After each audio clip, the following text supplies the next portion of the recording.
I call this meeting to order. Please stand and join me for a moment of silence, followed by the Pledge of Allegiance.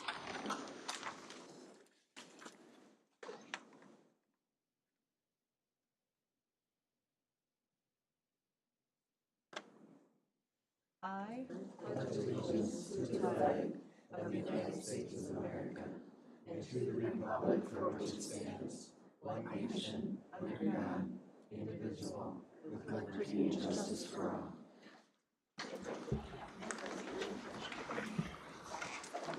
Good morning, everyone, and welcome to this May 16th, 2023 County Board meeting of the County Commissioners. Welcome, everyone, and thanks for joining us. With that, we will move on to the approval of our regular meeting proposed agenda. I have not been notified of any changes. So I'd be open to a motion. So move. Motion made by Commissioner Gray, I'll second that. seconded by Commissioner Felber. All in favor, please say aye. Aye. Opposed, nay. Motion has carried. Moving right into now, we have two public hearings on our agenda. The first one being a tax abatement request from CMP Attachments LLC. Mr. Dan Weber, good morning. Good morning, Madam Chair, Commissioners. As the Chair Phoebe mentioned, we did receive an application for a tax abatement, and I'm going to give a quick history of the company and summarize the abatement requests. CMT Attachments was a home-based business in 2007 in Becker Township. He was started out of his garage, and Derek moved his company into Clear Lake back in 2014. And they did have an expansion already in 2019, and now they're seeking an additional expansion in 2023. They have various attachments for equipment, and they do have customers throughout the country. This is the property site. They do have two properties. The western portion that's highlighted there, that is where the expansion would take place. The property to the east is where the 2019 expansion took place. They are not connected, but it is the same company, and they do operate out of both buildings. As I mentioned, it is two properties. The existing footprint's about 27,000 square feet, and they're looking at a 10,000 square foot shop expansion. This would include automation that would greatly increase their efficiency, and the abatement would be utilized to help offset those automation improvements and open up capital for continued expansion. The total project cost is $2.6 million, and that includes all the equipment I just mentioned. They currently have 29 employees. They would be adding 10 over the next 2 years, and that averages out to about $25 an hour plus overtime, which would drive that average wage up even higher. Currently, they have about $1.2 million in taxable value and pay almost $34,000 in taxes. This project would add $380,000 in taxable value, which is about $11,000 in additional taxes. And you can see the county portion would be about $2,900, and the city and school contributions would be on there as well. The tax abatement application was for 12 years, which would equal $35,220 request that we're discussing today. It did score a 44 on our matrix, tax abatement policy matrix, which does score into the high category, so they would be eligible for the full request. Clear Lake City does not currently have a policy. They do have one in draft form, but it has not been approved yet, so they probably will not be applying with the city. The timing just isn't right. They can't be held up with construction until that policy is in place, so we would probably be the only entity discussing an abatement. So with that, I'd open it up for questions before the public hearing. Okay, any questions? No, Madam Chair, we did talk about this at our EDA meeting, and it was reviewed by everybody on the board and was sent forward with the approval of the Sherburne County EDA. Okay, and I really appreciate the process we use through our EDA, which we didn't have forever. It hasn't been in place forever, so I appreciate About 5 years that it's been. Yeah, about 5 years we've been using this new process, and it's very helpful for the board in entertaining these requests and considering them. So, seeing no more comments, I will open the public hearing. So is there anyone here that wishes to testify? Anyone online come in? And we noticed this 9 o'clock or shortly thereafter, so we're within the correct time frame. So, seeing none, I will close the public hearing and then ask for the board's wishes on this with the form of a motion. Madam Chair, I would move that we approve tax abatement for Okay. CMP. Commissioner Felber moves to approve the tax abatement request from CMP Attachments LLC. Is there a second? I'll second that. Seconded by Commissioner Gray. Any other comments or questions? Hearing none, all in favor, please say aye. Aye. Opposed, nay. Motion has carried. Thank you. Thank you.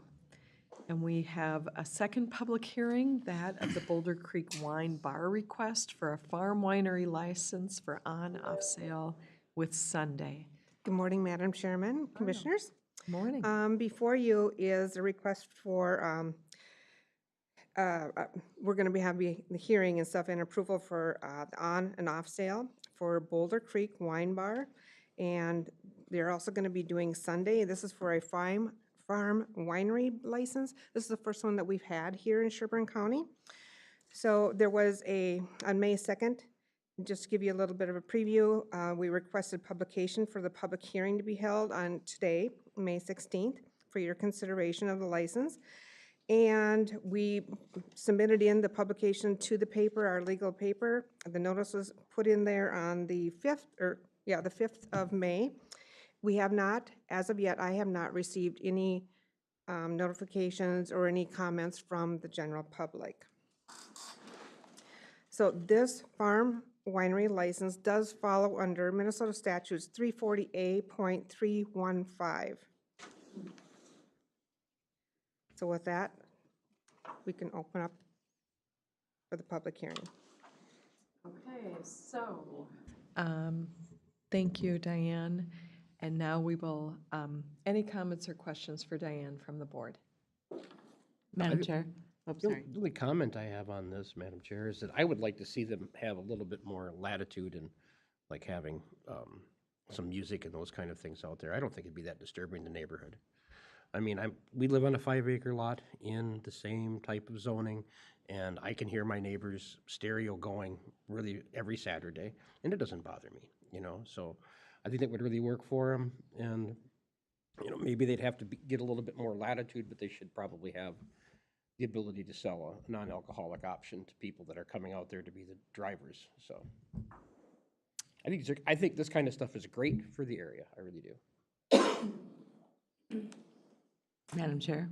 Yes. I just wanted to comment that I did ask about the Sunday liquor license, because normally there's a component to having to have food. And upon investigation and Diane getting back to me, that this particular license does not require that. So I think Minnesota has the most interesting various liquor licensing. Yes, they do. Because normally under, if you're having Sunday liquor providing, or Sunday wine, you have to have it, it's for a restaurant, and you have to have seating like up to 25 to 30 people. But they have a special licensing for this. It's the farm winery license, and that's what they applied through the Alcohol and Gambling Association too. Yeah. And to Commissioner Felbert's points, when it did go through Planning Commission, those things being as it is in a residential area, I'm not saying that down the road that probably could not be maybe looked at based on, and the people that showed up to support or speak to, definitely there was no component that was going to have music to it. And maybe, Gary, you were at the Planning Commission, you could maybe speak more to the conversation. Well, no, I think at some point in time, but I think they have to start somewhere, and I think this is the beginning process, and see where it develops from there. Yeah. Did they ask to have music at it? No. Is that part of their request? No. Yeah, so I think that that's, I thought it'd come up in the discussion, is all. Okay, so if that's something they would like, that's something we could deal with at a later time. Okay. Correct. So Any other this is questions just or for comments? the approval of the on and off sale with Sunday Correct. sales. Okay, so with that, we will open the public hearing. So is anyone here to speak in support of or against the Boulder Creek Wine Bar request? Sounds like a fabulous addition. Drinking wine on the farm. Yes, drinking wine on the farm. Anyone online? And again, we publish this to be at 9 o'clock or Yes, we soon did. thereafter, so we're within the time frame. So seeing that no one is here to testify either way, we will close the public hearing and then consider approval of the on-off sale with Sunday Farm Winery license, pending state approval, and authorize the auditor, treasurer, and board chair to execute said license. So moved. So motion made by Commissioner Halls. Is there a second? Madam Chair, I'll second. Seconded by Commissioner Danielowski. Any other questions or comments? Seeing none, all in favor, please say aye. Aye. Opposed, nay. Motion has carried. Thank you. Thank you. Moving on to agenda item number 4, that of open forum. Ms. Keisha Broderick. We have one person signed up, Madam Chair, Kari Watkins of St. Cloud, speaking on elections. Okay.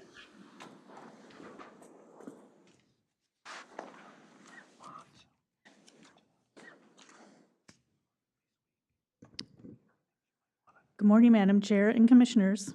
I am asking you to provide for accurate, transparent, and cost-effective elections by eliminating any electronic voting systems and returning to paper poll books and hand-counted paper ballots. We spend hundreds of thousands on dollars on election equipment and electronic poll books that have been demonstrated to be hackable and manipulated. Experts, hackers, and both sides of political aisle have attested to this, and we have brought forth those attestations to you. We also spend millions on agencies that are supposed to help ensure our elections are using this equipment is safe. CISA, EAC, DHS, etc. Interesting that CISA, Cybersecurity and Infrastructure Security Agency, is supposed to ensure our electronic systems are safe when they are not supposed to be connected to the internet. That is puzzling. Interestingly, in 2016, the DHS tried to penetrate the Georgia Secretary of State firewall. Why would they do that? I have found a letter that the then Secretary of State, Brian Kemp, now governor, sent to Jay Johnson, Secretary of DHS, which corroborates this. On August 26, 2022, I sent an email to the commissioners, the auditor, my state senator and representative, and the Secretary of State explaining my concerns with the involvement of the federal government in Minnesota's elections, and that I do not consent to my state delegating its authority to manage and conduct elections to the federal government. Ironically, the Friday I sent the email was the day that emails between the auditor, the OSS, and the township attorney began regarding my removal from the ballot for Haven Township supervisor.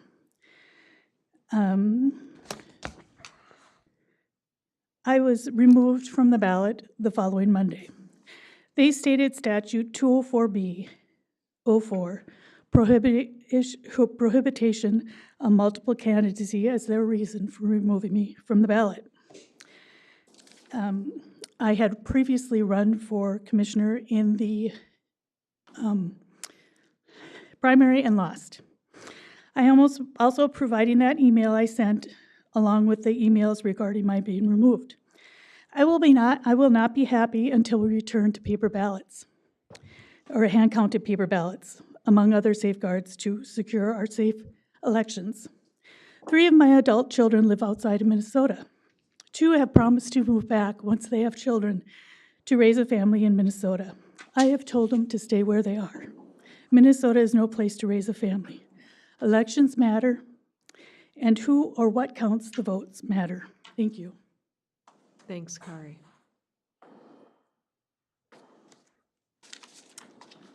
Do we have any other people signed up? Okay, thank you. So moving on to now our consent agenda, item number 5. I have not been notified of any desire to pull any off that, even though that is something board members definitely are able to do at any time prior to the meeting or at the meeting. So with that, I would be open to a motion to approve items 5.1 through 5.20 under the consent agenda. So moved. Motion made by Commissioner Halls. Is there a second? I'll second that. Commissioner Gray seconds. All in favor, please say aye. Aye. Opposed, nay. Motion has carried. Thank you. Item number 6, that of announcements. Thank you, Madam Chair, members of the commission. Just a couple brief announcements. First of all, a note that on your agenda, we omitted to list the second part of the North Star discussion under workshops. We are intending to schedule that for June 6th when your county engineer gets back, and it will be available to participate in that, and we'll have additional materials prepared for that meeting. Second of all, you've all been getting a lot of legislative updates, so I won't spend a lot of time on it. We'll answer any questions you might have, but just note a couple of things. The community corrections bill, after about 6 years of working on that in the legislature, was approved by the House yesterday and goes to the governor's office for signature. This will increase funding for community corrections. It is, however, not indexed to inflation, and it appears that the ability of counties to charge certain fees will also be removed or sunsetted. So we will look at the implications of that moving forward. Still in play and being tracked, Family Medical Leave Act, as well as county program aid, safe and sick leave, additional money for broadband, implications for labor relations in PELRA, and of course a bonding bill. So things are still very active. The goal of the legislature is to be done as early as this Thursday. Statutorily or constitutionally, they have to be done by next, I think it's Sunday or Monday, ceremonial day. So things are wrapping up, and we'll see the implications of this session very soon. Third note is just that if you would like to give a note of well wishes, RSVP will be celebrating its 50th anniversary on Thursday. A couple of commissioners will be attending to help celebrate with them really a half century of great service to the communities that they work in. And then finally, just a note, need to confirm with the board who will be hosting the June luncheon following the board meeting. I know it was moving, and I didn't write it down, so I'm hoping somebody will stand up and say yes. Gary? Okay. Barry. All right, thank you. And then we'll just keep checking every month to make sure we post it correctly. And that's it for announcements, unless you have any questions. Any other questions or announcements? I'd like to take a pause and make an announcement. On May 2nd, as you all recall, we proclaimed National Police Week for this week that we're sitting in right now. And yesterday, some of you were involved in and participated in Sheriff Brott and Sherburne County officers commemorating this annual recognition by holding a law enforcement memorial ceremony. The flags, as you notice, are at half-staff by order of Governor Walz. I would ask if you would stand and please join me now in a brief moment of silence recognizing our law enforcement personnel and thanking them for their service.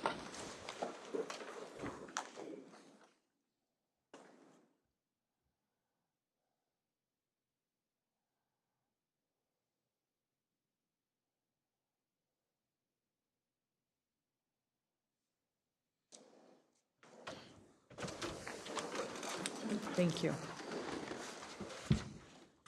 Any other announcements? Okay, moving on to our regular agenda. Item 7.1, consider and approve a proclamation of May 2023 as Foster Care Month and receive the announcement of the award winners. Miss Julie Milsna. You got it. Oh, thank you. Good morning, Madam Chair and County Commissioners. We are here to acknowledge and read the proclamation of Foster Care Month. Whereas the family serving the primary source of love, identity, self-esteem, and support is the very foundation of our communities. And whereas foster care provides children, youth, and adults with a safe, secure, and stable home, along with compassion and nurturance from the foster family. And whereas child foster care providers open their home and hearts and give hope to children whose families are in crisis, playing a vital role in helping children and families heal and reconnect and launch children into successful adulthood. And whereas grandparents, aunts, uncles, and other close family members and relative caregivers also have an important role in providing normalcy, stability, and family connections to their kin who are not able to remain with their biological parents. And whereas adult foster care providers have opened their home and hearts to adults unable to remain living in their own safety, playing a vital role in offering a safe and supportive community alternative to institutional care. And whereas numerous individuals in public and private organization work to support Sherburne County foster care programs and increase public awareness, our foster care system is only as good as those who choose to be part of it. Now, therefore, the County Board of Commissioners do hereby proclaim May 16th, 2023 as Foster Care Month in Sherburne County and call upon all citizens, community agencies, public and private institutions, businesses, and schools to recommit our community to increase their awareness and understanding of children and adult foster care. Thank you, and can I get a motion to approve that? Madam Chair, I'll make that motion. Motion's made by Commissioner Danielowski and seconded by Commissioner Halls. Any questions or comments? Hearing none, all in favor, please say aye. Aye. Opposed, nay. Motion has carried. Thank you. Thank you. Okay, now on to the fun part. As we know, May is Foster Care Month, and we are here to recognize and celebrate some amazing people in our community. Foster parents are an essential part of our team, and together we work for the well-being of children and adults within Sherburne County. During a time of unknowns, fear, and uncertainty, foster parents provide children and adults a safe home, stability, and unconditional love. Their selfless acts of kindness, commitment, and dedication to those in need do not go unnoticed. Foster providers, we acknowledge you, we appreciate you, and we respect the sacrifices that you make every day. We couldn't do our work without you, with each and every one of you. So on behalf of Sherburne County, thank you for all you do. With that, I would like to invite our first presenters, Kish Turner and Chelsea Doherty, to share their nomination for Child Foster Care Provider of the Year. You guys want to come up and then we can do this?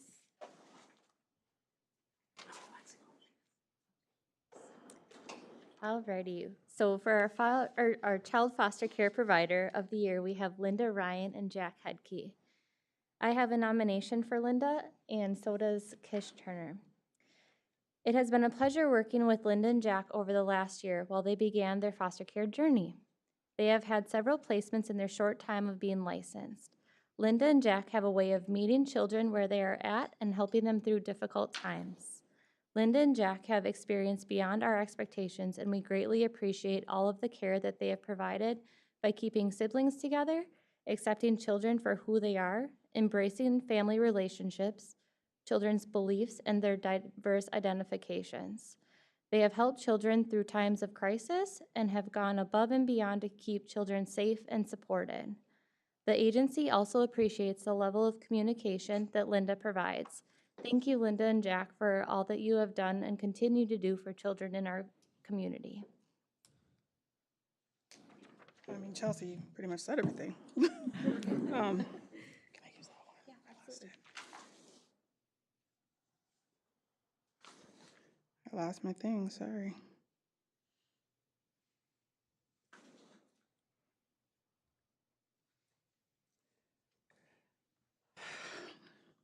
I got it. Linda and Jack embody what Sherburne County looks for and strives for to obtain when licensing foster providers. They provide a home that is loving, supportive, accepting, caring, and firm. They had a youth from my caseload with several needs who required extensive supervision and guidance. When this youth was in a state of mental distress, Linda took the time to process with them and conduct safety checks to ensure they were keeping themselves safe. While caring for this youth with high needs, they also had a sibling group which required a whole different set of needs as this sibling group was younger. They also have their own children. Linda maintains contact, reaches out when she has questions or a need, and isn't afraid to voice concerns, ask questions, or make recommendations. Linda also acknowledges when she needs help, and she asks for it. She works well with others involved in the cases. My specific case, she was keeping in touch with online, school representatives, and several mental health providers. She always kept me in the loop regarding the care of the youth on my caseload, and she provided a safe home for the youth with love and affection. It would be great if all of our providers provided the care that Linda and Jack do. Thank you, Linda. So are Linda and Jack with us? Linda is here. We would like, hi Linda, thanks for coming. We want to acknowledge and thank you. So, Congratulations, Linda. Thank you.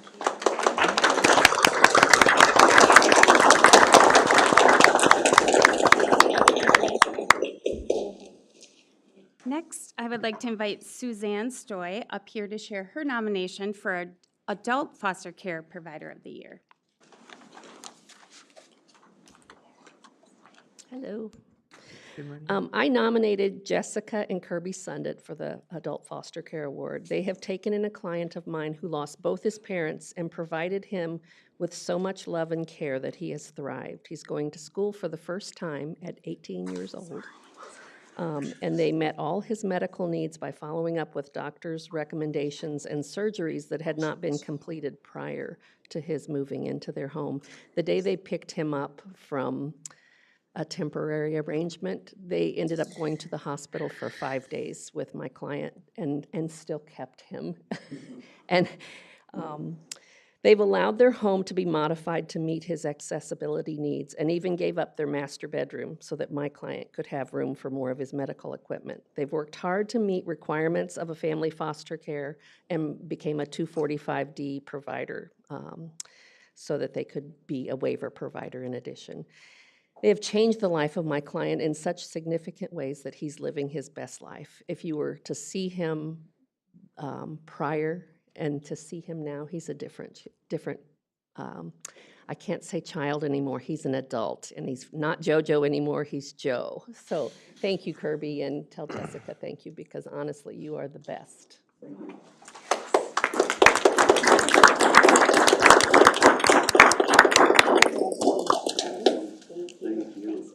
Yes, absolutely. and after all these awards are presented, I would like the honorees to join us up here for a picture, so hang tight with staff and with the board. Okay. In closing, I'd like to invite Tasha Oko and Kaylee Lira, up here to share their nomination for Foster Child of the Year.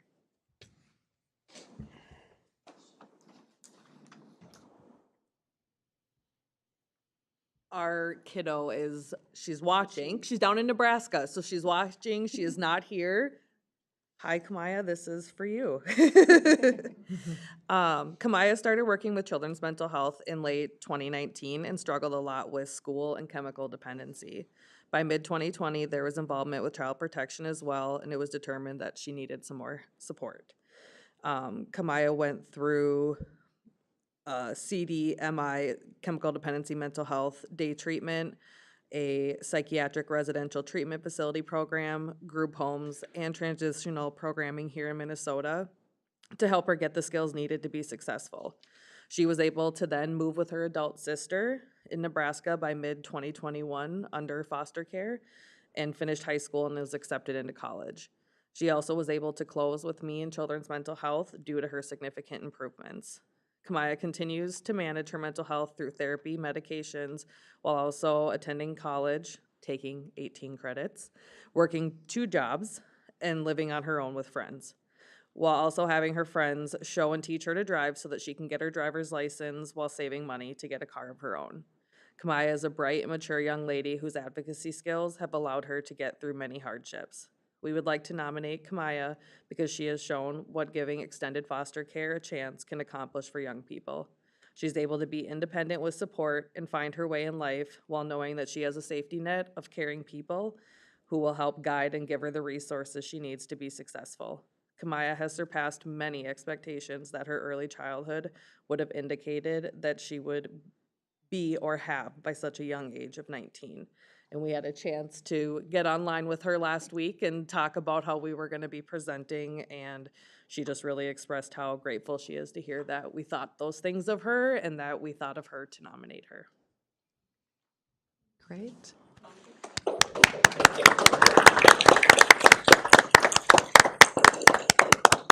Okay, thank you. And if we can just take a brief moment for the staff that were involved in these and the honorees to join us up by the dais for a picture.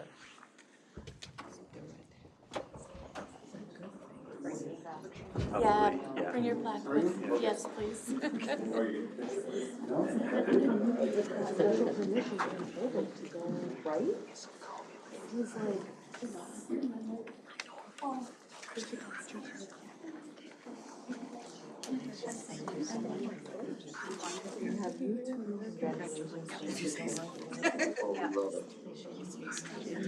Why don't we have the two of you in the front with your awards? That's great. And hold Kaya's award up. Oh, you sit, sorry. Oh, that's okay. That way you get a better picture, so I'll do a couple. Yeah, exactly. All right, you guys ready?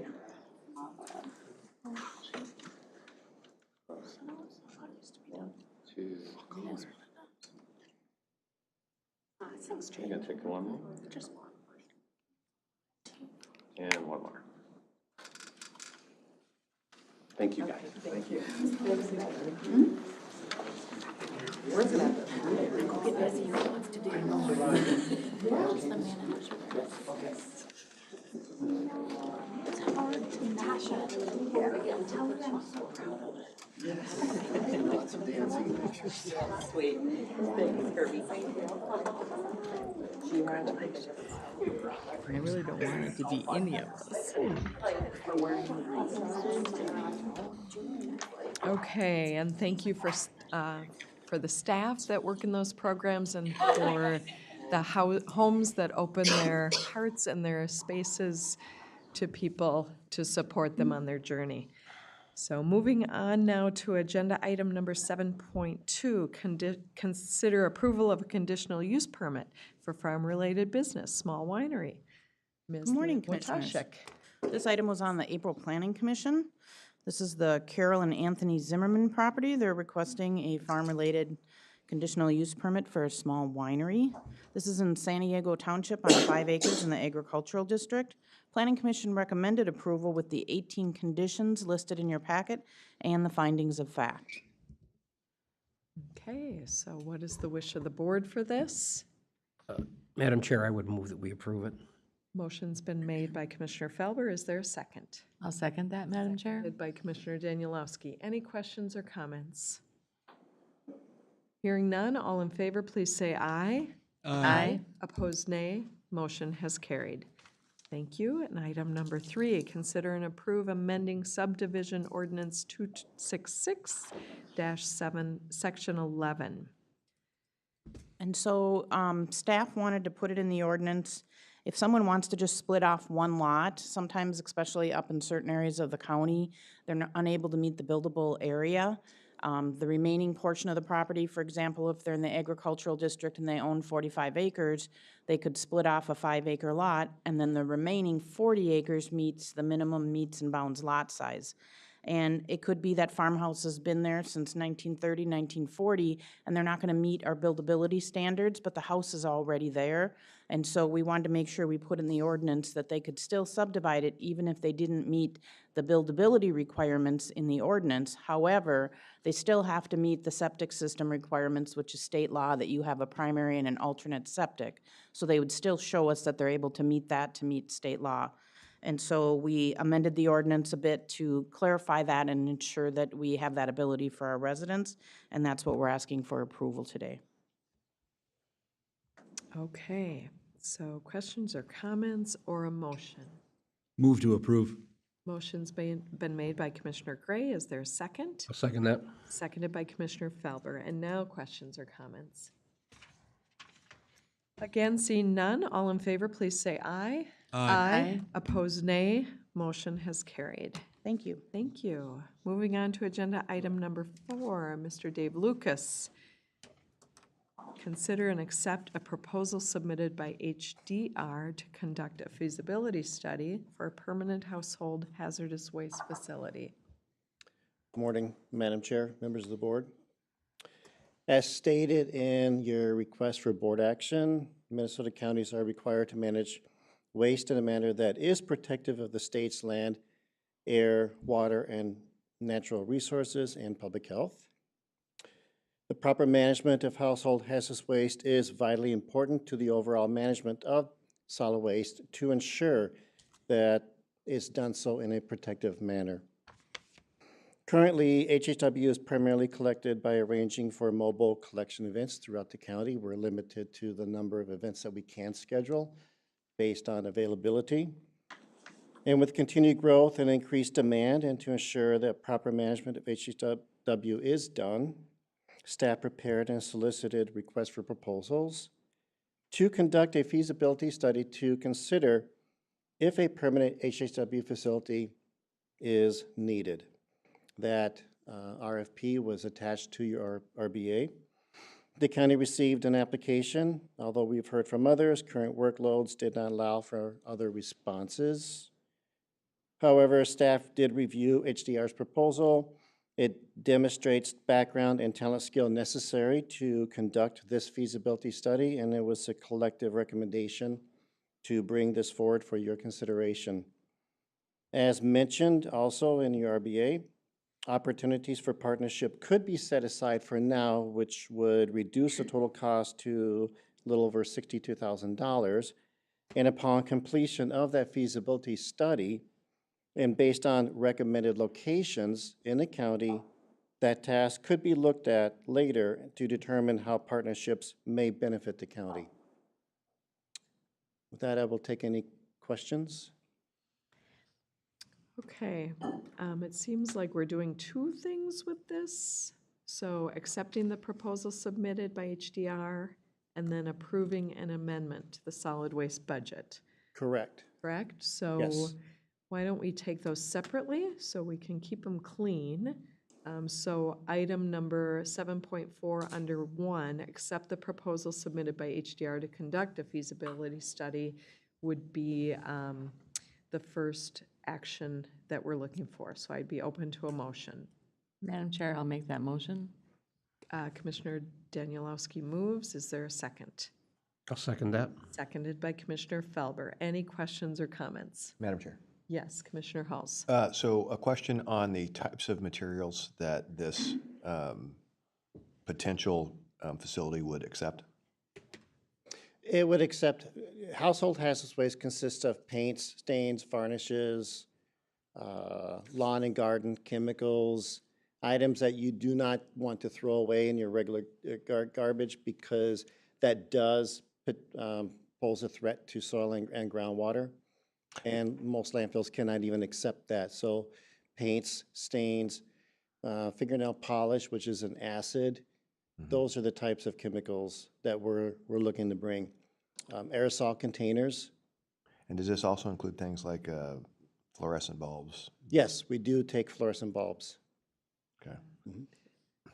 Madam Chair? Quite an extensive list, if I recall, what the Stearns, our go-to in Stearns County, Wade Park area takes. So we can, could you get that list for us at some point? I can, and I will send that out to, I'll send it to Bruce, and Bruce can solicit it to board members. That'd be great. Commissioner Danielowski. Thank you, Madam Chair. Keisha, can you pull up the slide that shows where the hazardous household waste facilities are in our area? I think it's pretty telling as to there's a huge gap. Should be coming up. Nope, keep going a little bit more. A couple more. Right there. There. That shows where we have access to these facilities now. There is not one at all in Sherburne County. The nearest one, depending on what end of the county you are in, is you're going to Stearns, or you're gonna go to Anoka, or the Wright County facility. So I think it's pretty telling that we need to. And Madam Chair, if I may, Anoka County will not take our waste. Hennepin County will not take our waste because they're in demand themselves. The only facility that we have access to is the Stearns County facility because we have an agreement with Stearns County to use that facility. So that's why we supplement with mobile collection events throughout the county. Thank you. Go ahead. I'm sorry. I just wanted to make sure Yes. that that was clear to everybody, and with the county that is continuing to grow, knocking the door at 100,000, I think it's time. Well, and as Dave said, the only one we have access to as Sherburne County residents is Stearns County. That's up in Waite Park. Correct. I mean, maybe we could look at a partnership or something with Wright County. I don't know how that works. But, and are there none in Benton, Mille Lacs, Isanti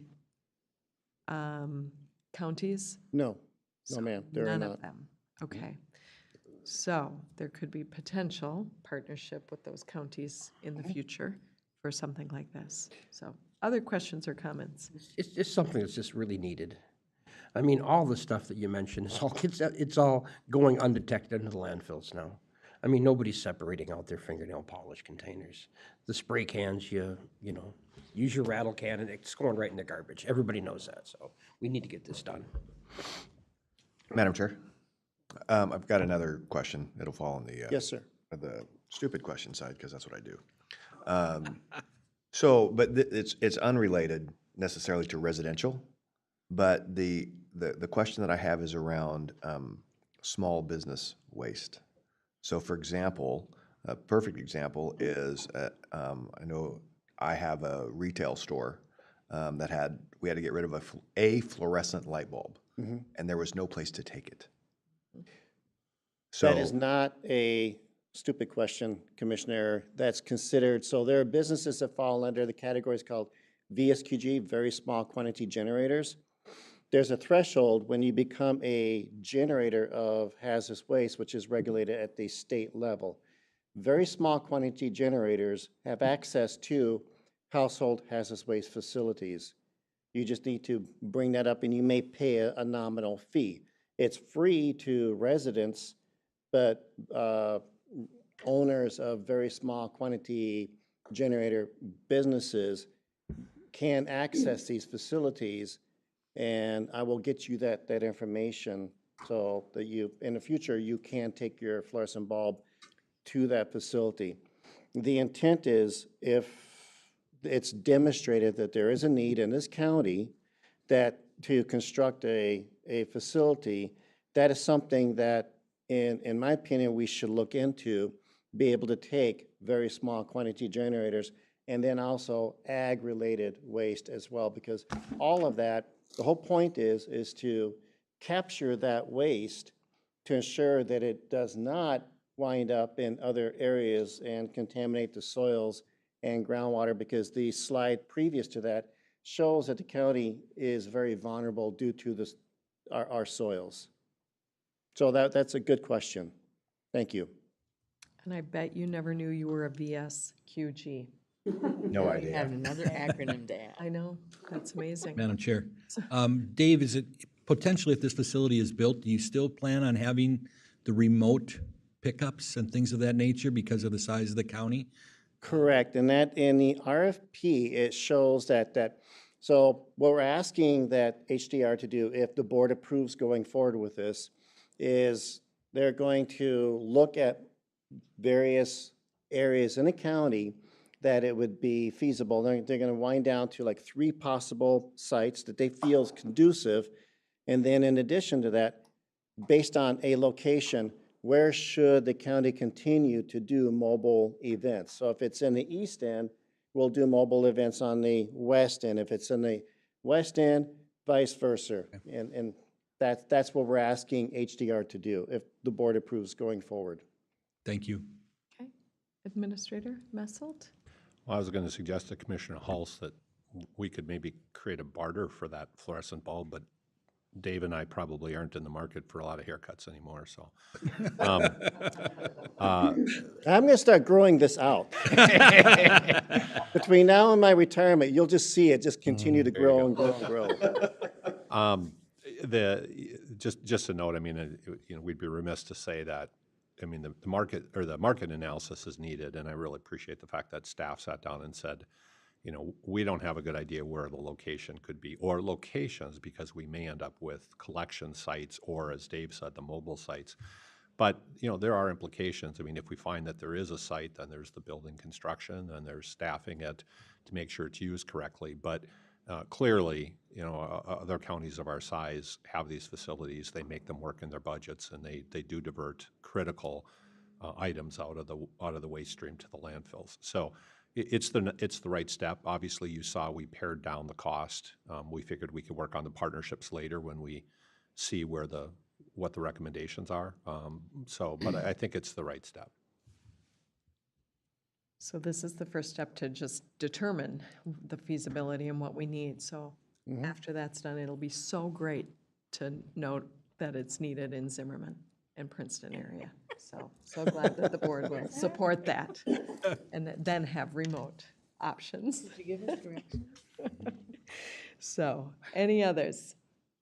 There is a motion to approve this, to accept the proposal submitted by HDR. So all in favor, please say aye. Aye. Aye. Opposed, nay. Motion has carried.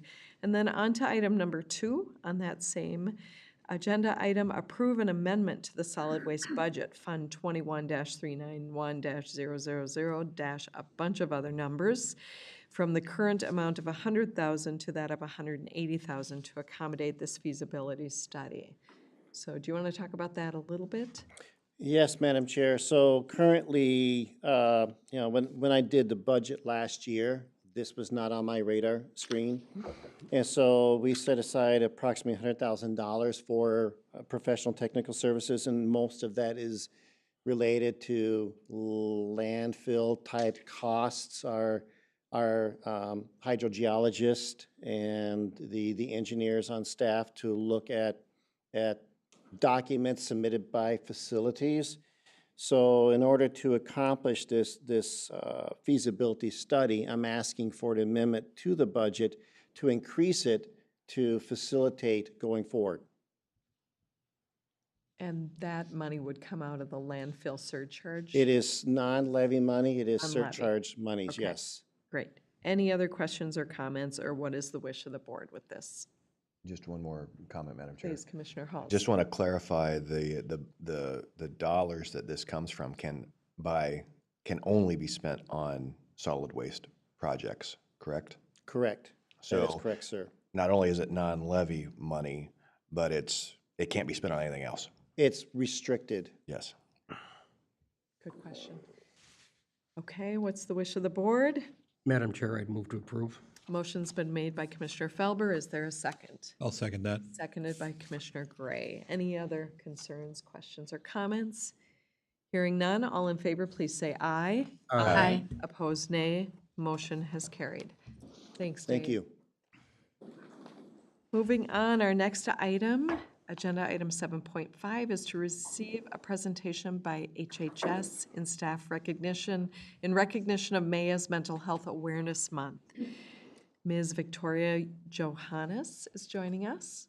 Good morning. Good morning. My name is Victoria Johannes, and I am the supervisor of the Behavioral Health and Protection Unit here at Sherburne County. And also with me today are Logan Johnson Strandyard, who is the Children's Mental Health Supervisor, and Leslie Young, who is the Clinical Supervisor and Trainer for Health and Human Services. So this morning, out of recognition for Mental Health Awareness Month, we would like to share some information with you about mental health. Mental illnesses are among the most common health conditions in the United States. More than 1 in 5 adults lives with a mental illness, and more than 1 in 5 children ages 13 to 18, either currently or at some point in their lives, have had a seriously debilitating mental illness. About 1 in 25 adults live with a serious mental illness such as schizophrenia, bipolar disorder, or major depression. Suicide is the second leading cause of death for children 10 to 14 and young adults ages 20 to 34. It is the third leading cause of death for teens 15 to 19. These are national statistics, but we're seeing similar issues right here in Sherburne County. In children's mental health, a key responsibility is coordinating referrals for specific mental health services. From this, the CMH unit gathered a consensus of estimated waitlist times for different levels of care. Level 1, assessments to access services, waitlists ranging from 3 to 4 weeks. Levels 2 and 3, basic outpatient services, waitlists ranging from 3 to 4 weeks. Level 4, intensive outpatient services, waitlists ranging from 3 to 6 months. Level 5, out-of-home placements, group homes, residentials, waitlists ranging anywhere from 3 to 6 months, with some programs reporting waitlists of 2 years. As the service level intensity increases, so does the waitlist times. Understandably, families overuse the hospital emergency department to help bridge waitlist times to access the right level of care. For instance, a Becker family that had a child protection involvement requested CMH services for the 12-year-old son who was diagnosed with autism spectrum disorder. They were at a loss on how to safely manage his behaviors in the home, community, and school. The case manager walked alongside the family, brainstorming different avenues to help improve the family's capacity to safely manage their child's behaviors, engaging in pro-social activities, faith-based activities, IEP modifications, clinical assessments, therapy, medications, skills, family group conferences, and respite. In the early stages of the case, a referral was made to Northway Academy Day Treatment to specifically address his autism needs. Months and months went by. As the case manager did their monthly face-to-face check-ins, reporting waitlist times, the family continued to lose faith in their abilities to meet the child's needs as current services didn't seem effective for him. The case manager attempted to instill hope by placing more and more stock in the Northway Academy that would address his autism needs. However, after nearly 2 years of the family being exhausted, while waiting for the Northway Academy for over a year, they settled on a family arrangement and had their child live with another relative. They closed out CMH voluntary services. In this situation, if these services were available in a more timely manner, it could have been pivotal in keeping this child at the home. Behavioral health and protection, my unit includes adult mental health services. And in adult mental health services, there are generally 2 different categories. One of them is voluntary adult mental health case management. Typically, those services involve someone from a hospital, a therapist, maybe a family member, or the client themselves contacting our agency and requesting voluntary services to help them manage their mental health issues. We work with those individuals by seeing them once a month, typically face-to-face, to work on identified goals.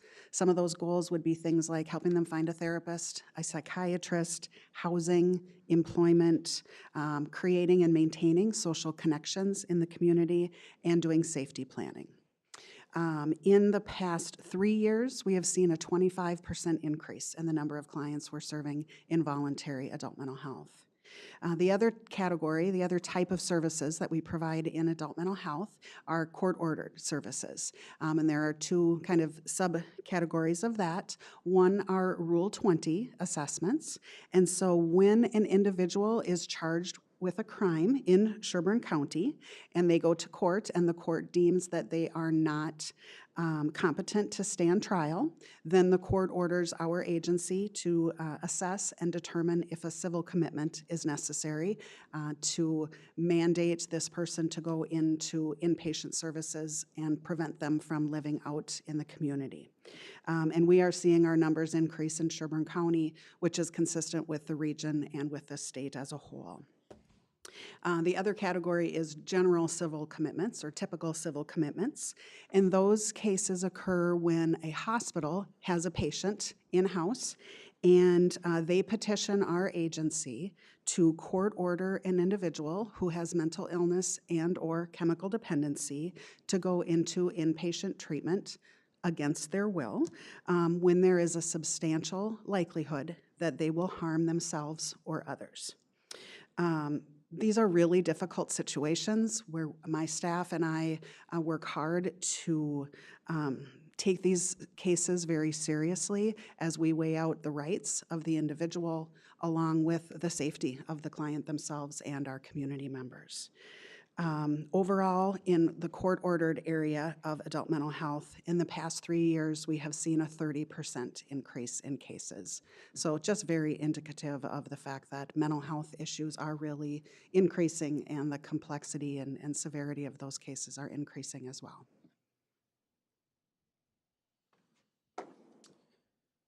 More and more people are struggling with their mental health, and more people are seeking treatment and support. However, in Sherburne County, we're experiencing a changing mental health provider landscape of workforce shortages, increased turnover rates impacting the quality of service delivery, poor reimbursement rates, extensive wait lists, agencies slowly lowering capacity to serve clients and even closing, health inequities, and lack of coverage by private insurance plans.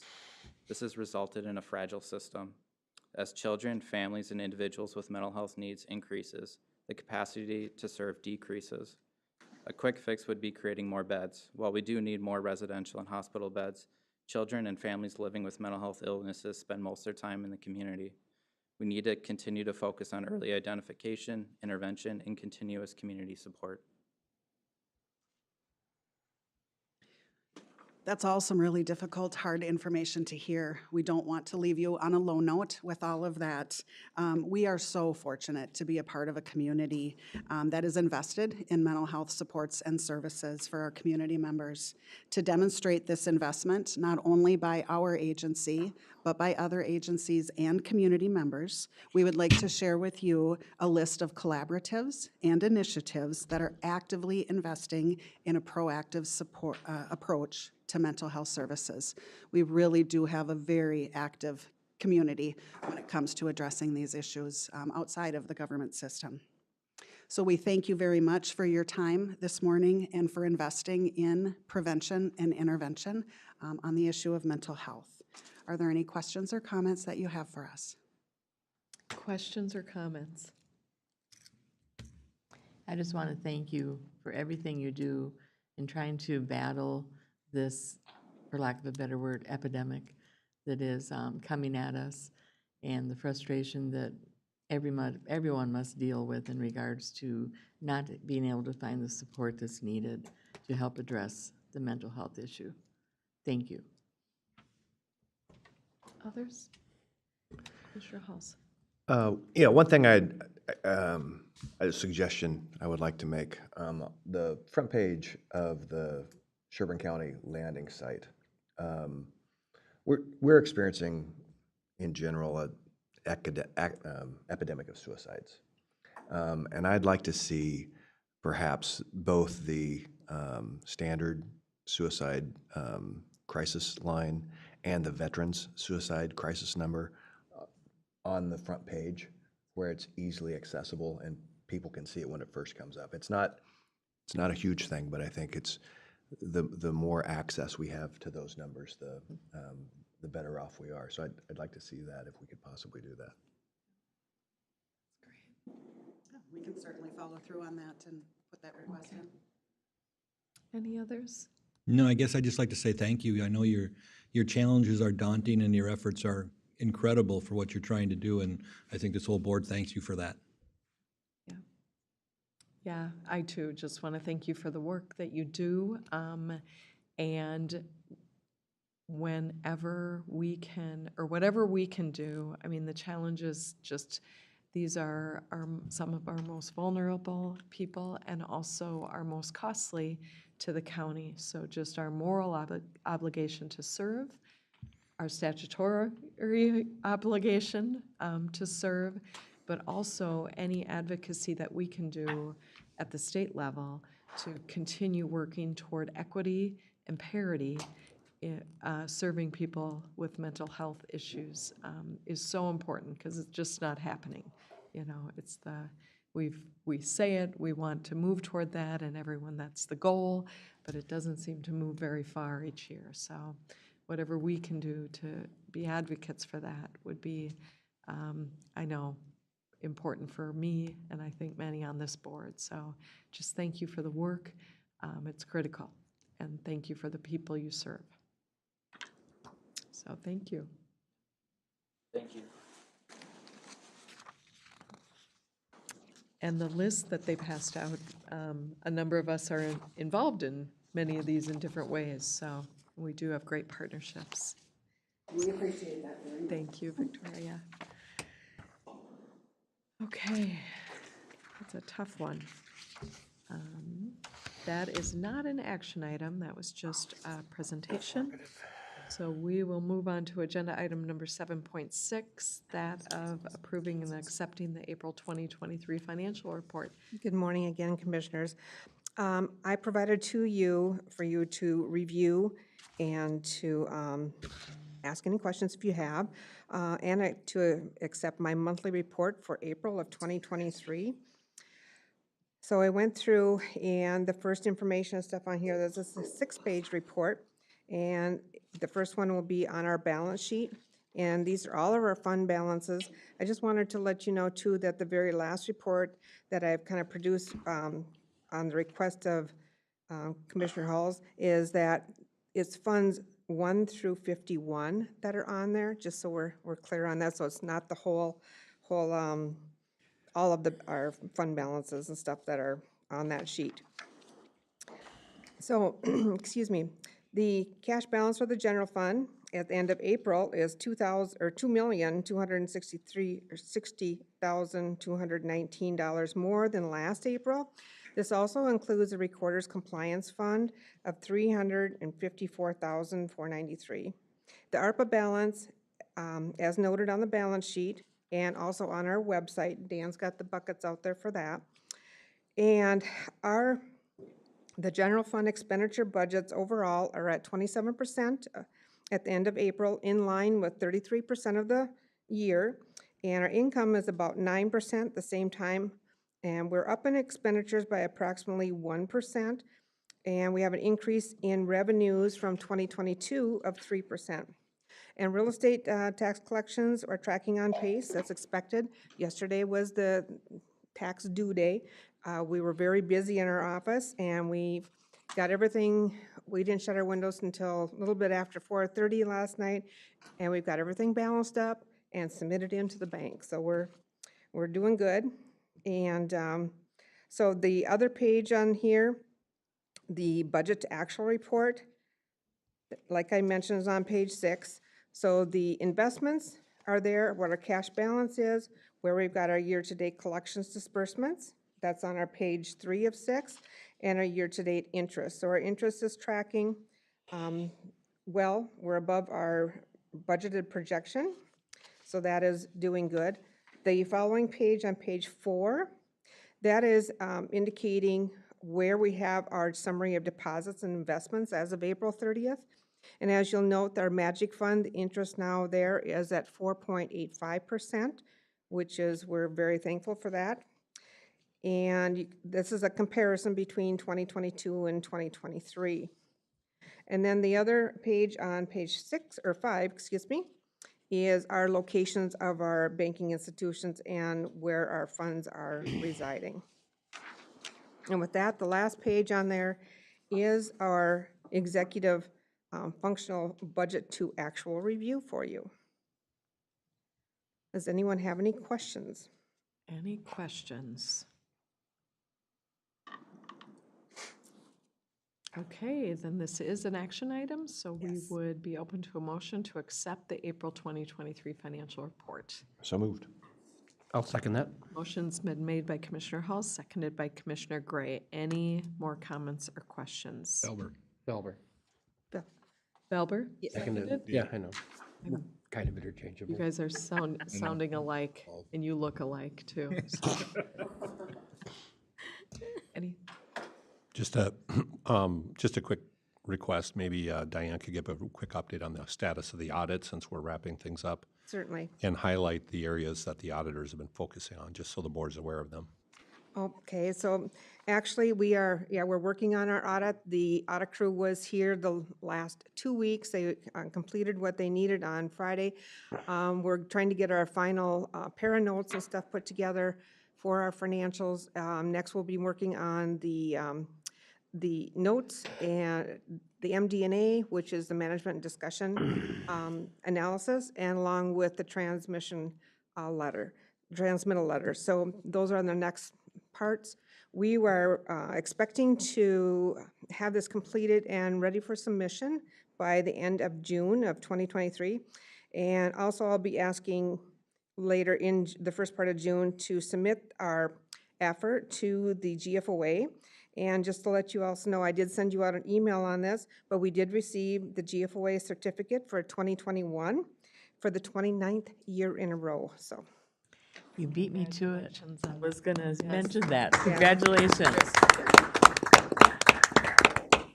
Please share our gratitude to you for all your hard work and your staff for all their dedication to Thank you. It takes a village. make a village. Yes, we appreciate your village.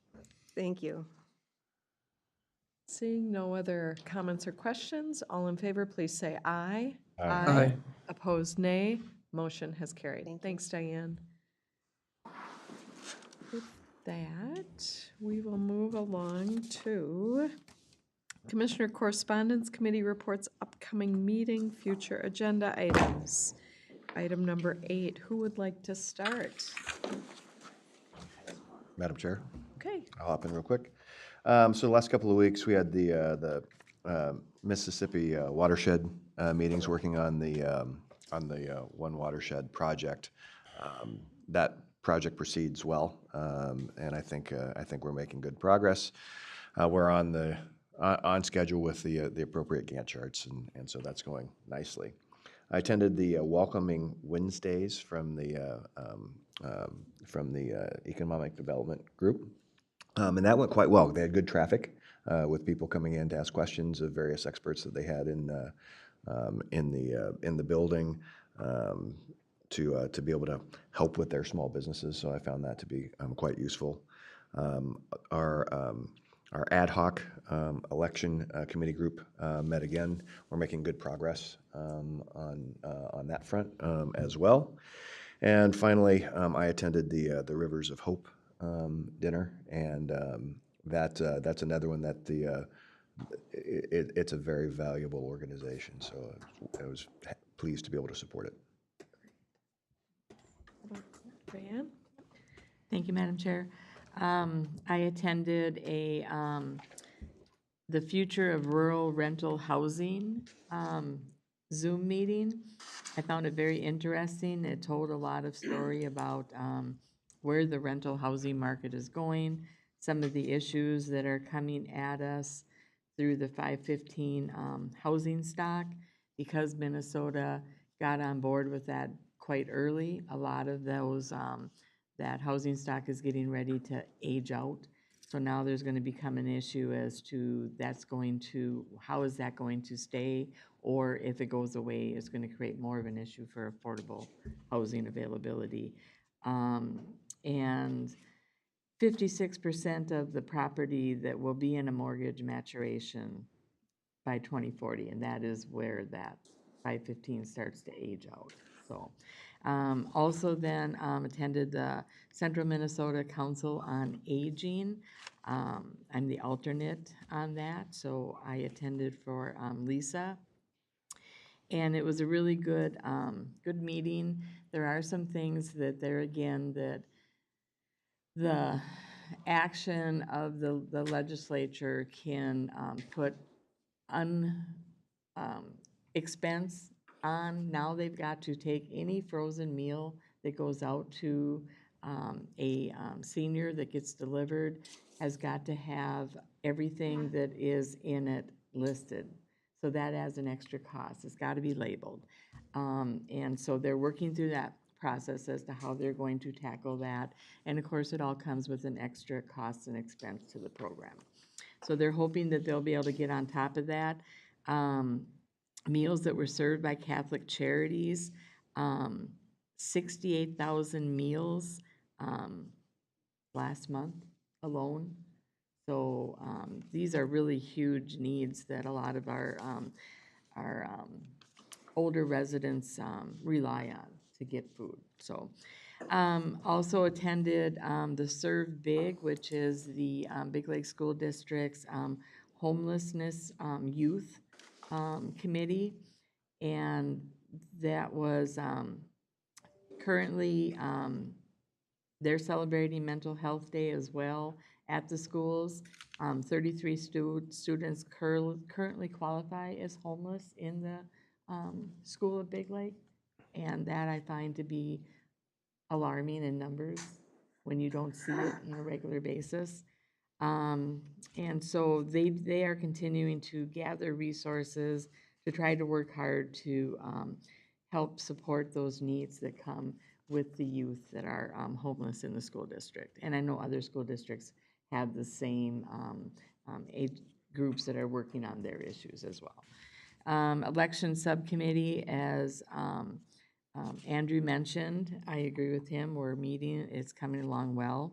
Also had a law library meeting, and our Troy Dobbs, who is our law clerk, is unfortunately having to step down due to he is now progressing in his schooling, and he has accepted a job with a law firm that is, he won't be able to give the time. So we're going to be in the search for a new law clerk. And we thanked him for really a great, great guy. He's going to go far. And he dresses the part, let's put it that way. He is a snappy dresser. And then I attended our township meeting, and at the township meeting, I had told you before that Supervisor Norm Leslie had announced his retirement.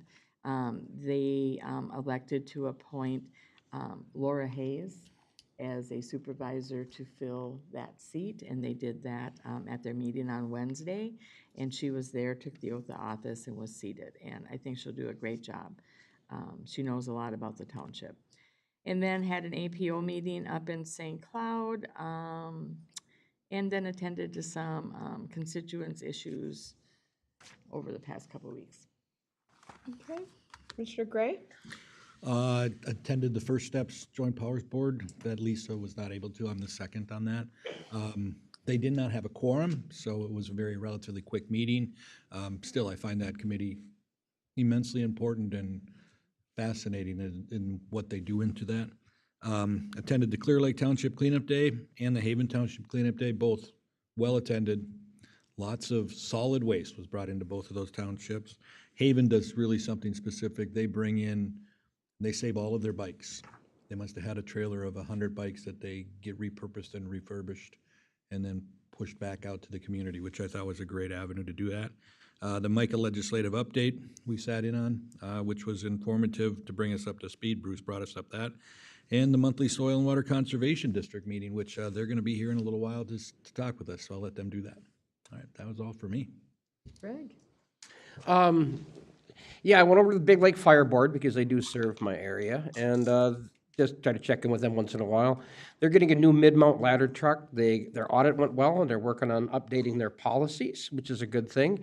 I also attended the USDA 515 remedies thing, and it was nice to note that Tina Smith was one of the authors of a bill to help alleviate that, and there's a companion bill in the House, so hopefully that will be able to continue those programs for those people that really need that service. I sat in the NACO Justice Committee meeting. They were dealing with race as a primary focus in conviction sentencing. It was okay, but the chief speaker was actually a guy that was convicted of a brutal murder of an elderly woman when he was 16 years old, and they spent an awful lot of time on the needs of the inmates, and really I'm more of a victim advocate, so I didn't really get that much out of it. Council on, I do get these things from the Council on Foreign Relations, even though some of those aren't really county focus type deals, but I do watch them. They had one on the Ukraine, which is pretty interesting, and it's just, I mean, really the part that affects the county at all is just there's a lot of our tax dollars going over there, and they discussed it very well. That was quite nice. It's one of the weird things that just kind of comes with your email once you get this job. I went to the Northland Reliability Open House at the Palmer Town Hall. That was awesome. Got some information on where the new routes are. They're going to have some base load power on that system initially, some coal, and then hydropower out of Canada, and they're hoping to get a gas plant on that system, and I certainly hope that they do get a gas plant on that system, because that will increase our reliability. They did have some information on the approximate wind and ice load that the lines can handle. Lines are going to be able to handle over 100 miles an hour, and they would be able to be encased in a complete circumference in more than 1 inch of ice and stand up there. So that's good, that's the kind of engineering standards they're shooting for, but they don't have obviously their engineering standards set up yet. I went to an opioid presentation. The speaker was Joseph Carvella from Hazelden. He did a fantastic job. I mean, I haven't really sat through a good thing on opioids and addiction for quite some time. And there's a lot of really good new information about the physical and psychological effects of opioids. And he did touch also on PTSD, which is a subject that's near and dear to my heart. And then the one thing that was really kind of disturbing is the advent, and I've heard a little bit about this from some of the other committees I'm on, is carfentanil, which I believe I've got it pronounced here correctly, entering the system as a drug of abuse, and it's an elephant tranquilizer that is 4,000 times more potent than heroin. I mean, the fact that anybody would put that in anything and sell it to somebody else, I mean, there isn't a sentence long enough available for somebody who would do that. Very disturbing. Let's see. I went to the Metro Emergency Services Board. The audit for them went very, very well. I was able to attend this meeting actually by remote because I was out of state at the time. The radio items, they're increasing some monitoring in lease spaces, trying to expand the armor system. I do, having read legislative updates, I know there's a bunch of funding coming to the armor system, which is the 800 megahertz we use for emergency communications. So that's going to be very, very helpful. And apparently they do have a bus set up for multiple casualties and emergencies, and they're going to change where that's held at. They're going to move in with Fairview and mHealth to improve the deployment of that bus, be able to use it more often and make sure that thing's up and ready to go, which is a good idea. So that was heartening. I also was able to attend the Police Memorial Day ceremony yesterday. They did a very nice job. Obviously, when I go to those things, I mean, I have a list of names in my head. So it's a personal thing for me. And then I was out of town much of last week, and I was in a state that was much more permissive with cannabis than we are.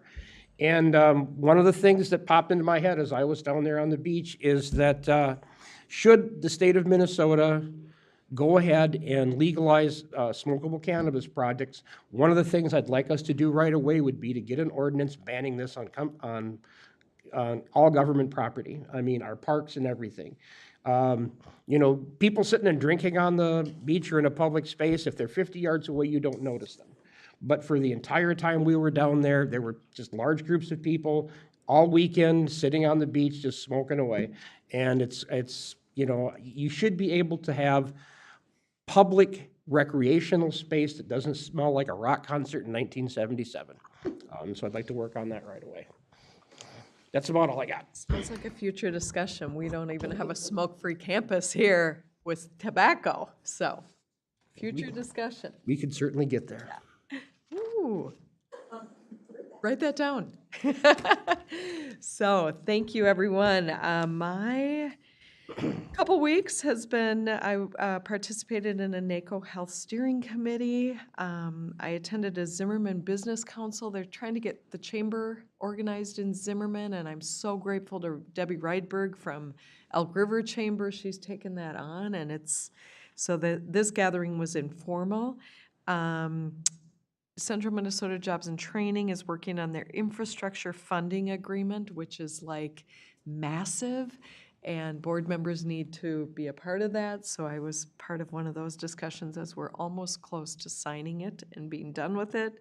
Attended the Community Adult Mental Health Initiative. That's one of the partners on your list here that Victoria spoke about a bit, that's really instrumental in helping us address people's needs in our area. Also attended the opioid settlement committee. The presentation on addiction for me also was fascinating. Having lost 2 brothers to addiction, just the whole brain system and how addiction really works. Some of it was new for me, and I wish I would have known it many, many years ago. So really, really good. Met with Congressman Emmer's staff on the 169.4 appropriation that we're desiring and asking for, just to get them up to speed. A newer staff member that's out in that, working in transportation in DC for Congressman Emmer. I attended the Princeton Chamber Lunch and Learn at the middle school. Princeton Chamber is very active, and it was an update of the state of the city of Princeton and the state of the school, and just really emphasized how important our partnerships are with all of us working together. Attended the Ditch 1 discharge meeting. It was riveting, let me tell you. Zimmerman is in the process of upgrading their wastewater treatment plant that could possibly affect the discharge in Ditch 1. So stay tuned. We're looking into it much more deeply. Attended the community partners meeting with Elk River Public Schools, which includes Zimmerman, Elk River, and Rogers, of course. Again, a really strong partnership, and they had updates on their facilities and their strategic plan. Attended the MICA meeting, and then facilitated the Futures, AMC Futures, last Thursday and Friday. It's my last year facilitating. It's my 3rd year. It's really a great group.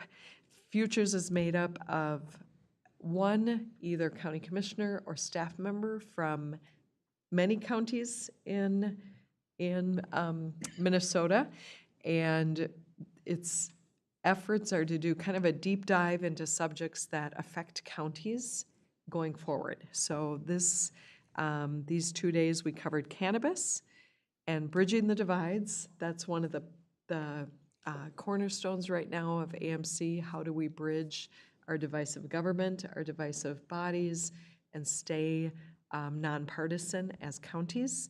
So we did more work on bridging divides, especially with partnership with our administrators group, and then also energy policy. This was really interesting. There's a company, if you Google it when you get a chance, called Evergreen, and actually the CEO of the company has a house in Sherburne County.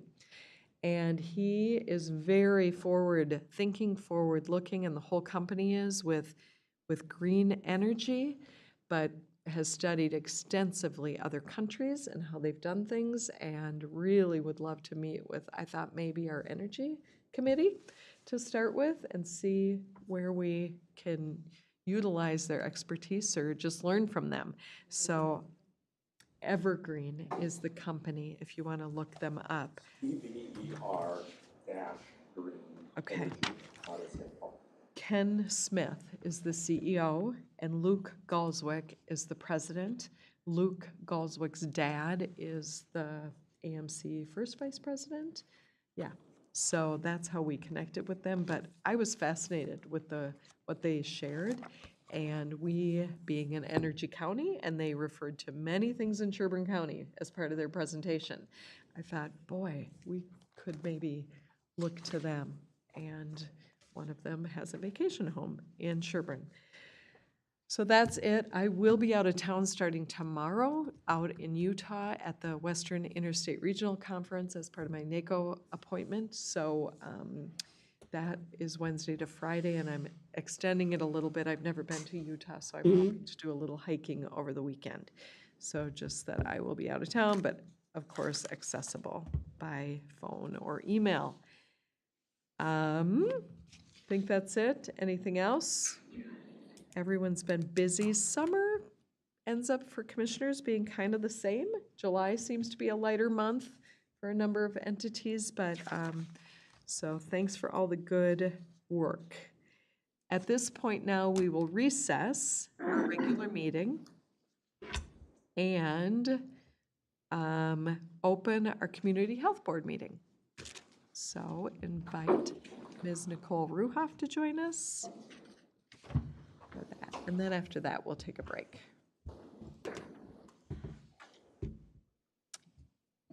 Good morning, Madam Chair, Commissioners. One action item for today, otherwise just a regular update from me. Oh, you know what? So there's Done. 2 items. One Here would we be go. to approve the Yes. agenda and then approve. I the minutes. always forget. I'm like, where's that other paper Keisha gave me? Okay, so before we get started, thank you. I would need a motion to approve the Community Health Board meeting proposed agenda. Madam Chair, I'll make that motion. Is there a second? I'll second that. Commissioner Danielowski first and second, Commissioner Gray. All in favor, please say aye. Aye. Opposed, nay. Motion has carried. Item number 2, to review and approve the Community Health Board meeting minutes from March 21st, 2023. Is there a motion? So moved. Commissioner Halls moves and Commissioner Felber seconds. All in favor, please say aye. Aye. Aye. Opposed, nay. Motion has carried. Now, item number 3, consider and approve out-of-state travel for a county employee to attend the National Association of County and City Health Officials in Denver. Item number 3. So that was in your packet.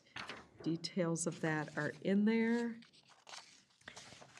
Madam Chair, I'll make that motion. Motion's made by Commissioner Danielowski. Is there a second? I'll second that. Seconded by Commissioner Felber. Any questions or comments? Seeing none, all in favor, please say aye. Aye. Opposed, nay. Motion has carried. And now, the report. And just an update, it is Cara Zeller, who is our health promotion supervisor, who will be attending. And it looks like a really good conference. We have not sent anyone there, I believe, for quite a few years. So a good opportunity. There's 2 presenters from Minnesota, actually. Oh, really? Great. Yeah. Okay, thank All you. right, then on to our regular update. Just for the division overall, we do have 1 public health nurse position open, and we are doing second interviews this week. So we had 4 applicants, which is better than some of our county partners who have had none and had to repost 3 or 4 times. So we're pleased to bring 2 back for in-person interviews. But we do have some staff taking some FMLA this summer, and so we're planning for that as well, a couple of those. Our WIC program, I think you've heard a lot that we are going back in person in August, so we're really excited. It doesn't mean that everyone will have to come back in person, but for those that need some of those labs, the height, weights, and hemoglobins, if they don't have something from their doctor, they will be required to come back in. We're also brainstorming ways to make that available in more locations throughout the county, so partnering with some of those dental sites or on the bus. So more to come on that. We do have the WIC Garden up and running, and we did get to expand it a bit this year with a grant from the SCORE committee. So we're excited. We had a lot of produce last year that got donated to the local food shelves. So this year we would like to see some participants get some of that as they come in for appointments, but we'll have to see how the timing goes with that. And then we also are participating with the Farmers Market Nutrition Program, which gives each participant $30 to spend at local farmers markets. So something that's optional that not all WIC programs do, but since we have a pretty robust farmers market here, we decided to opt into that again. And then just follow up those community partner awards, and those were awards given to community members, and one here in our DEIB committee at Sherburne County, funded by SHIP, the Statewide Health Improvement Partnership, and COVID recovery dollars, 10 well-being projects, 2 healthy physical activity, and 5 for healthy foods. Great. And then each year in May, it seems we do a county health rankings update. So I'll just give a high-level county health rankings overview. Why do they matter? It is a nationwide ranking that uses, specific factors to talk about how healthy an organization or county is. So it is really a nice place to kind of rank ourselves against our local counties as well as outside our state here. Over the last 10 years, there's a lot of data. If you haven't looked at the website, I would encourage you to do that. You can really dive deep into some of the factors. It really kind of gives us a big understanding of the health outcomes and factors that make Sherburne County healthy, or maybe areas that we might want to concentrate on in the future. And they also have a whole bunch of strategies. So if we are maybe not performing in a way that we want to in a specific area, they have recommended strategies that we may want to look into. So the rankings are quite complex. So the health factors and health outcomes are divided into a couple of sectors. So length of life and quality of life make up the health outcomes. And then for the health factor, there's those 4 bucket areas: healthy behaviors, clinical care, social and economic factors, and the physical environment. And then each of those also get broken down into multiple different factors. And they're done annually, so the results for this year are from 2022. And then they're sorted from lowest to highest in each state.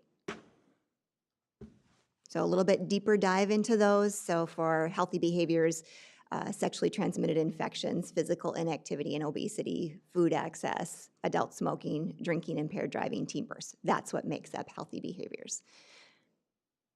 They did add a few new ones this year. You can see broadband access under physical environment. That's a new factor that they thought was important to add. And then also under the social and economic factors, the social associations is a new factor. So overall, Sherburne County fares very well. We're number 11 in the state for healthiest, so the lower the number, the better the rank. For our 4-county region, which we often compare ourselves to, only Wright leads us. I believe they are 5th or 4th this year. Yes, I believe they're 4th or 5th this year. And Benton and Stearns are pretty consistent to where they've been. Stearns has seen a little bit of a decrease over the past few years. And just thinking about some of the complexities of their county, that might be, pretty understandable. So positively, we've been in the top 11 for the last 5 years, and we consistently rank in the top 25% in the state of Minnesota. Some other positive trends that were noted is general health, flu vaccinations, college graduates, and those factors have all improved in the last year. And Minnesota almost does better than the US in every category consistently. So the areas to explore are ones where we might not have fared as good as we want to, comparing ourselves to the state and or to the US.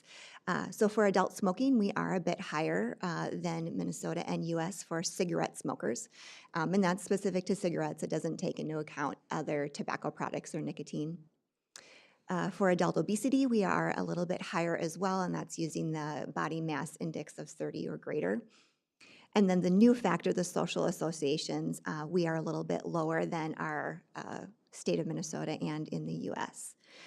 So it's really kind of a broad scope of things that you can be involved with as factors there. So knowing that adult smoking is a bit higher, these are some of the things that we know have been going on here in Sherburne County. We do have tobacco and nicotine education. The SUPS Coalition does a lot of work and billboard activities, working with the schools for that.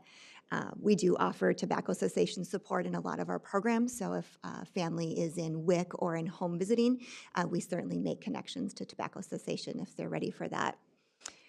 We did have our first tobacco ordinance review meeting with a small committee here in the county, and we'll be bringing some of those recommendations forward here in the next few months.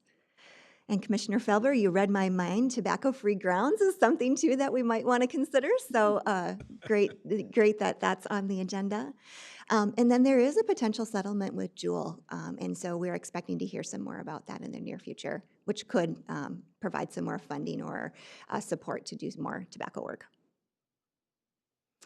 For adult obesity, just mentioning WIC, we certainly do a lot of nutrition counseling there and really hope to get families on the right track with the support they need to be healthy. And the Statewide Health Improvement Partnership, that's really a community piece, so working with work sites or schools, cities, about healthy food access and healthy activity levels.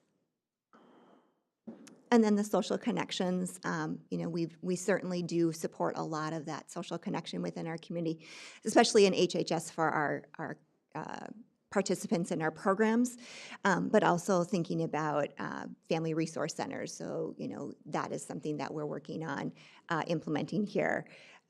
really supporting trauma-informed communities, workplaces, and businesses so that people feel comfortable coming into different sectors and places to belong. And STIR, I think you probably heard a little bit about that this morning with Victoria, but doing a great job just thinking about resiliency and mental well-being here in our county. That's all I have for county health rankings. Are there any questions or comments? Questions or comments? Madam Chair, thank you for the update, Nicole. Very informative. To Commissioner Felber's comment about smoke-free in the parks and stuff, maybe we can actually finally tie in every city in the county as well that will agree to it, which didn't agree to it when it was smoking cigarettes. They might agree now that it could possibly entail a smoking of all kinds of device stuff. Because I know the city of Big Lake did not approve. Sure. Their parks are not smoke-free. Madam Chair, so the rankings, you showed the state rankings. Now, these are also national rankings? Correct. I would be interested in seeing how Sherburne County compared nationally with other counties in various states. Okay, yeah, I think there is an easy way to compare like counties across the nation, and I can see what we can find for that. Yeah, I'd like to see the correlations. Okay. Thank you. Others?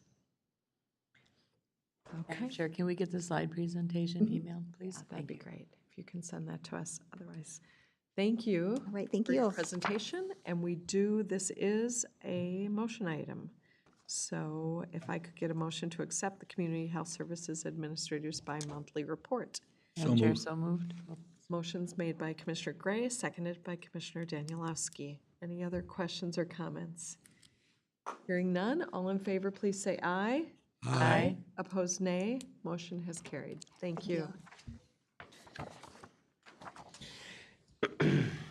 Okay, so we will now close the Community Health Board meeting and take a break. It is 10:37. Why don't we come back at 10:50-ish? We are running ahead. Soil and Water is on first. And they're here. Okay, great. Soil and Water's here, so why don't we say 10:55? Take a good 15-minute break. Be back here about 10:55. And are we meeting here, or are we able to go in the back room? We're gonna be here, I'll set up some tables. Yeah, I think Soil and Water was going to bring just about the whole We staff. have a full staff, a larger staff. Yeah, they were going to bring them all.